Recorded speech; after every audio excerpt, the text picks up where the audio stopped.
Hello everyone, and today what we're going to be talking about is bulking. Who, why, what, is it possible, and how can it be done effectively? So who is bulking? Well, it's in fact probably you who's watching this right now. And so why are you bulking? Well, it's probably because of the fact that you're a bit skinny or you're a bit weak in different things, and so you decided to get big and put on a bit of muscle right here, and including here as well, and back behind here. And you decided to put it on, and so we're gonna literally talk about it right now. And so, what just bulking basically is where you consume more calories in than what you burn out, and in order to basically find, and that is called a caloric surplus, and you do that in order to gain weight.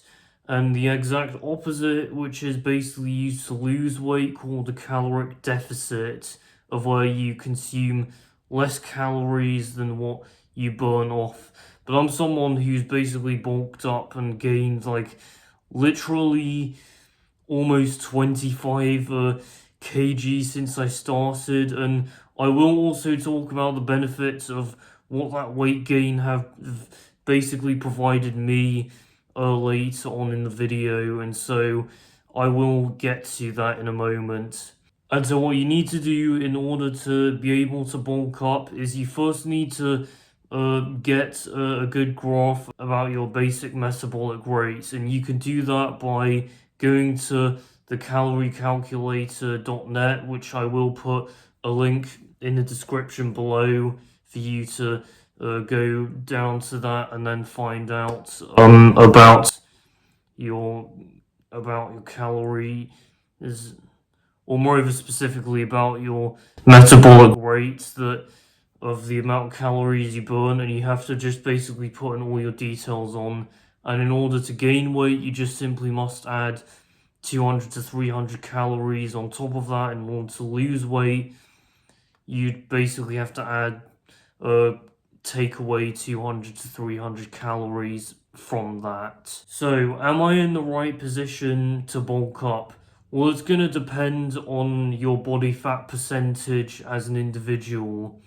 And I'm gonna like say it blatantly as this way, and this isn't really a requirement like all these fitness gurus try and make it all seem on the internet, but I'd pretty much say this thing of where if you're pretty much under 25% body fat, then I'd say you could probably easily, like between I'd say 25 and 15%, you would get away with bulking up. However, though, you still have quite a bit of body fat on you, and you are gonna look much worse than someone who has a low body fat percentage, than someone than someone above 15% body fat who initially started off there. But I'd say you pretty much can get away with bulking between that range, and you will. And this isn't necessarily a requirement; it's a recommendation of what would be best for you. And I'd say you most likely could get away with it. However, you are going to have a lot more body fat on top of you once you end your bulk, and you are going to have to do a lot greater of a job cutting down. And so, I'd say one way to avoid it is if you are in between 15 and 25% body fat range. If you're starting off at that range, what I'd say is to pretty much once you do get to like around halfway through your bulk, you could opt to do a mini cut of where for just 2 to 3 weeks you stay in a caloric deficit, and lose just like a few kgs before you resume the rest of your bulk. But I'd say for those below 15% body fat, you should bulk up, no question whatsoever. And that was something that was me over almost 2 years ago. That was the state I was in like 2 years ago. I was below 15% and I was bulking up, and now I'm basically almost at 20% now, and I've been bulking for almost 2 years at this point. However, if you're like 25%, I'd say you can probably go whichever way you'd like. You could bulk up or cut down first. It wouldn't really matter too much. But if I'd say you're above 25% body fat, I'd say to just cut down a bit first. I'd say to around 15% body fat, and then bulk up to your desired weight. And this isn't necessarily a requirement. It is probably, I'd say, my recommendation here, around here. But I'm not fundamentally saying this as to say that bulking is easy. It really isn't easy, as, like, just because of the fact that you do get to eat more, as what I've said earlier today, it is not an excuse for you to literally hammer down on burgers and on fries and all sorts of processed garbage. It's not an excuse to do any of that. You still have to be very strict with yourself, and you still have to do very you still have to be very disciplined with yourself, and you still have to do you still have to control what actually is going into your mouth, okay? And it just isn't necessarily an excuse for you to for your habits, your eating habits, to literally be thrown out of the window just because of the fact that you're gaining weight. And yes, you do get to eat a bit more, but it's still not an excuse for that whatsoever. And even though, like, you do get to be a bit more flexible, I still find bulking hard personally, because of the fact that I literally have to stuff my face full of nuts and eggs and cheese, and so much so, and I literally get full very, very quickly as a result of it. But also cutting is equally as hard, because instead of being full all the time, you're gonna just be hungry all the time. And so, to summarize, as what I said before, below 15% body fat, you should bulk up, no question whatsoever. Between 15 and 25% body fat, you can kind of choose, I'd say, pretty much either between going on a little mini cut and then bulking all the way up to your desired weight, or bulking up to your desired weight and then, but then you have to take a bigger cut at the end of your bulk. 25% body fat, you can pretty much choose either way. Above 25% body fat, it would be best for you to just cut down first and then bulk up to your desired weight, regardless of what it is, pretty much. And so we're gonna now talk about how to bulk up effectively.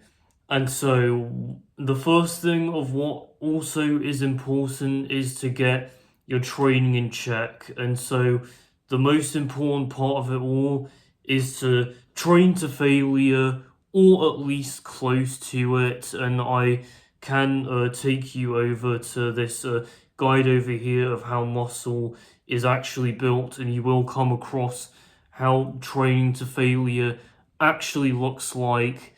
And it would be best to probably go up and take a look at it after this video ends or something, and yeah, you have to be training like at least close to it, because otherwise, if you don't, then the muscles will not have a great enough reason for it to change, basically. And if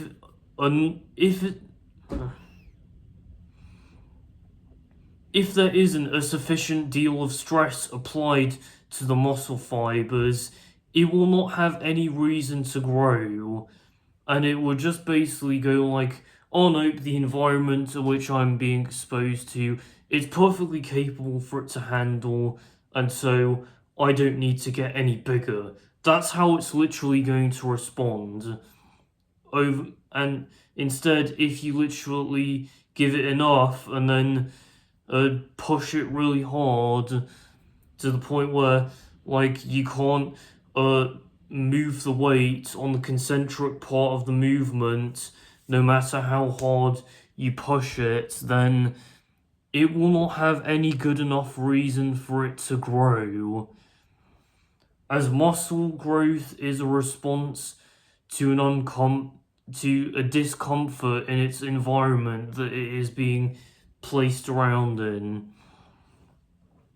And then also, we're going to get onto the diet part, and so it's absolutely essential that you pretty much have between 0.8 and 1 gram per pound of body weight, and that would be pretty much the equivalent of around 2 grams per kg of body weight uh, in imperial terms. And so, and that is the effective amount of protein to be consuming in order to effectively recover the muscle fibers up. But just by eating that much protein isn't going to be enough. You have to be in a caloric surplus in order for it to gain size, because of the fact that protein itself will not be able to provide the energy available in order for the muscles to actually grow. I mean, if you are basically higher in body fat, I'd probably say that the energy, it would be able to basically come from the fat and go to the muscle, whereas if you are skinny, you are going to have to be in a pretty big caloric surplus, mainly between around 200 to 300 calories, and not over that, because otherwise it would literally be a dirty bulk and you would gain an excessive amount of fat. And so you can literally choose whatever you'd want in order to basically have it. And yes, I do think though that bulking, it is a difficult thing to be able to do, because you have to basically, it feels like you almost have to shove your face full of stuff. But I'd say the way of how you can make it a bit easier is to consume heavily nutrient dense foods, and so that would mainly be to consume fats, and that would mainly come from stuff like nuts, avocados, peanut butter, oils, butter, uh, these sorts of foods that are just high in fat.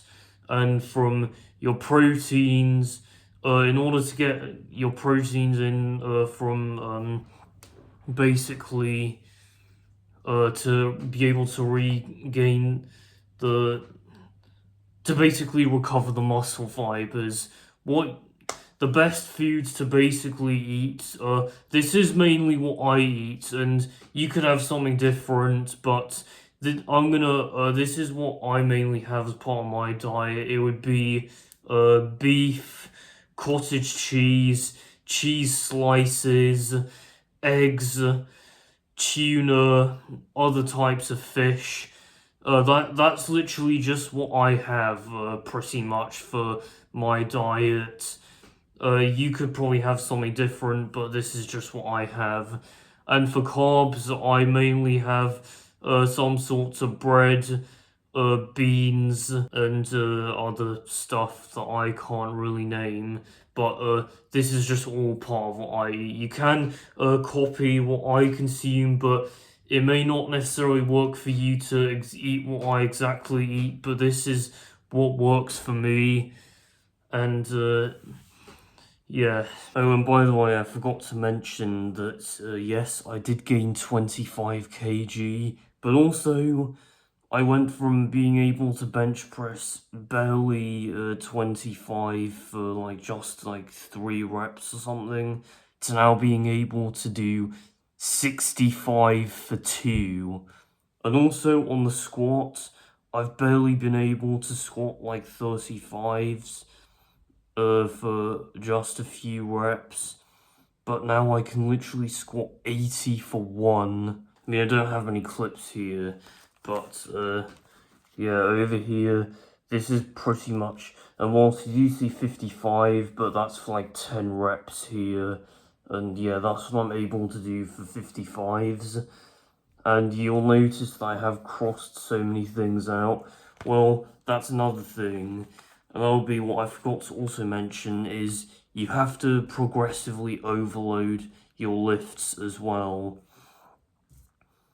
As if you don't continuously increase the loads that the muscle is being challenged by, then it will not have another reason to train to failure. And you can either progress by either adding more weight on or by adding more reps on, and both of them are still progressive overload at the end of the day. And I could show you, I don't really have many clips to show me squatting that much, but yeah, I am recording at a different day to all the other clips, but here we go.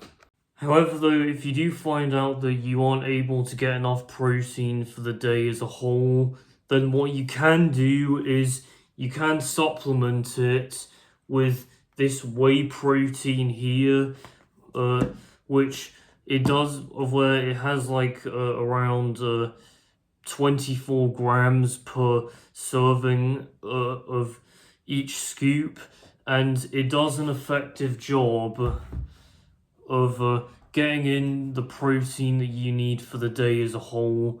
If you literally do not have any high protein foods similar to like what I just mentioned lying around at your fridge, then you can simply have something like that as a supplement to take as well. And with the case of any way of how I track my calories and macros, I just use the app called MyFitnessPal, which basically, where you just basically put your details in, and you also use the basic metabolic rate calculator that you got from the calculator that's in the link in the description below in the video.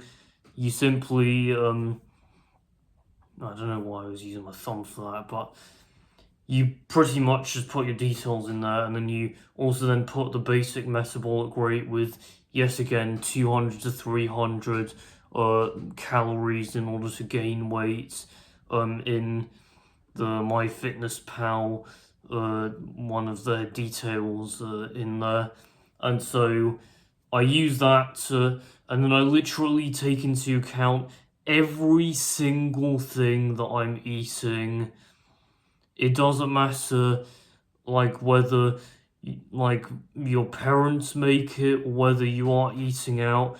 You take basically a look at some hidden sources, some hidden ingredients to pretty much find out about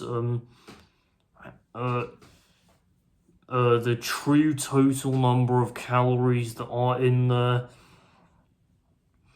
And so basically, to summarize of how you bulk up, like with your training, it needs to be like your sets need to be close to failure in order for the muscle to have any reason to be stimulated to grow, and then you have to recover it by your diet. And so the bulking diet would pretty much be to eat a sufficient amount of protein, like between 0.8 to 1 gram per pound of body weight or 2 kgs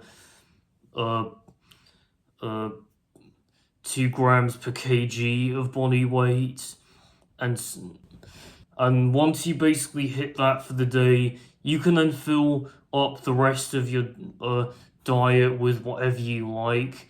And what you have to do is ensure you get above 200. Is that you make sure that within the MyFitnessPal calculator thing, you basically add on 200 300 extra calories on top of your maintenance calories, and then you ensure you use whatever foods are possible in order to get to the calories for the day as a whole. And you may be a bit full by having tons of food, so I'd say the best way to minimize that fullness that you will get on a bulk would be to have calorie dense foods, and I'd say those foods would probably be to consume more fats, as fats as the macronutrient. It's the macronutrient that has the most calories per gram. Carbs and protein have the exact same 4 calories per gram, and so it would be best to consume more fats so that you can get more calories in within a smaller volume of the amount of food that you'd have to consume in order to bulk up and to get the calorie intake for the day as a whole for you to bulk up. And make sure you do not go over the 300 calories mark, because it will be a recipe for a dirty bulk, and therefore a recipe of gaining excessive amounts of fat. And so anyway, that would be it for the video of bulking. And so make sure you subscribe for more quality videos like this, and like this, so that you can basically understand it greater in detail. And so yeah, that's it.